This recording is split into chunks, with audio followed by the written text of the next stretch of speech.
something that was important to me was to get to know not just Hugo, co-founder of the Black Guerrilla Family, one of the 4 major prisoner organizations that started in California and now is nationwide, but to understand, how did he get here? What is Hugo's story? And I did that with everyone I interviewed, regardless of what organization they claimed during their incarceration.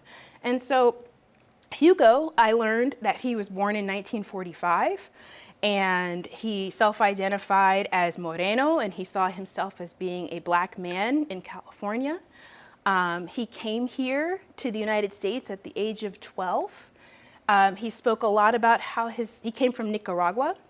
He spoke a lot about how his mother saw America and California as a place to start over. He spoke a lot about the American dream and how that was important. And these are all things that he's speaking about and recounting to his family, and things that I'm learning then through his family, right? And so all of these dreams and hopes, they really come crashing down for Hugo as he comes of age in California. And so in 1965, Hugo actually is sentenced 3 years to life.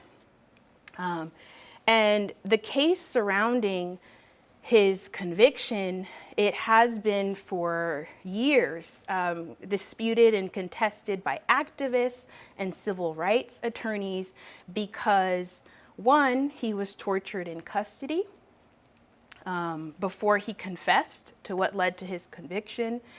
And also the circumstances surrounding his conviction very much resembles the wrongful convictions that black men in the American South and Midwest in particular faced just before being threatened or killed through lynching.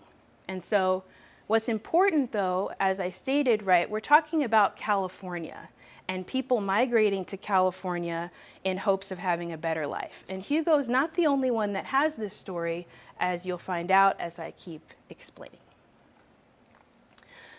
And so one of Hugo's closest associates actually said in an interview, and I'm quoting, he said, "If Hugo knew the hell he would face in America, would he have left the land of his birth?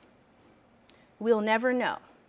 He came, yet that wasn't the beginning nor the end of things."